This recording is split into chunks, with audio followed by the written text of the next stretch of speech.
காஷ்மீர் பயங்கரவாத தாக்குதலை கண்டித்து நெல்லை காங்கிரஸ் மாவட்ட அலுவலகம் அருகே பாகிஸ்தான் அதிபரின் உருவ பொம்மையை தூக்கிலிட்டு காங்கிரஸ் கட்சியினர் போராட்டத்தில் ஈடுபட்டனர்.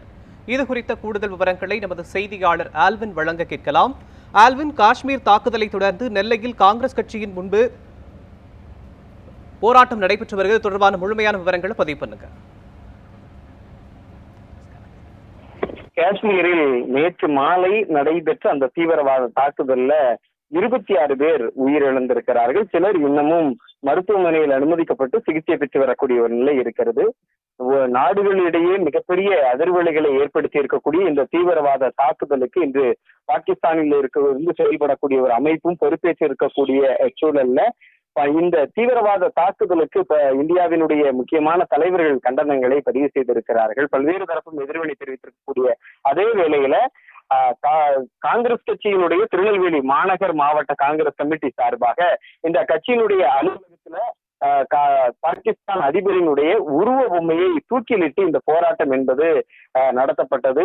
உருவ பொம்மையை தூக்கிலிட்டு போராட்டத்தில் ஈடுபட்ட அவர்கள் இந்த தாக்குதலை கண்டித்து கண்டன முழக்கங்களை எழுப்பி பாகிஸ்தானுக்கு எதிரான முழக்கங்களையும் எழுப்பினார்கள். தொடர்ச்சியாக அவர்கள் கீழே இறங்கி வந்து பாகிஸ்தான் அதிபரினுடைய அந்த உருவ பொம்மையை தீயிட்டு கொளுத்தி போராட்டத்தில் ஈடுபட முயன்ற போது அங்கு பாதுகாப்பு பணியில் இருந்த காவல்துறையினர் சுதாரித்துக் கொண்டு அவர்களை தடுத்து நிறுத்தினார்கள். ஏறத்தாழ 26 பேர் உயிரிழந்திருக்கக்கூடிய இந்த நிகழ்விற்கு கண்டனம் தெரிவித்து காங்கிரஸ் கட்சியினர் இன்று முன்னெடுத்திருக்கக்கூடிய இந்த பாகிஸ்தான் அதிபரினுடைய உருவ பொம்மையை தூக்கிலிட்டும் உருவ பொம்மையை தீயிட்டு கொளுத்து முயற்சித்தும் நடந்த இந்த போராட்டம் ஒரு பரபரப்பான சூழலை அங்கு ஏற்படுத்தி இருந்தது.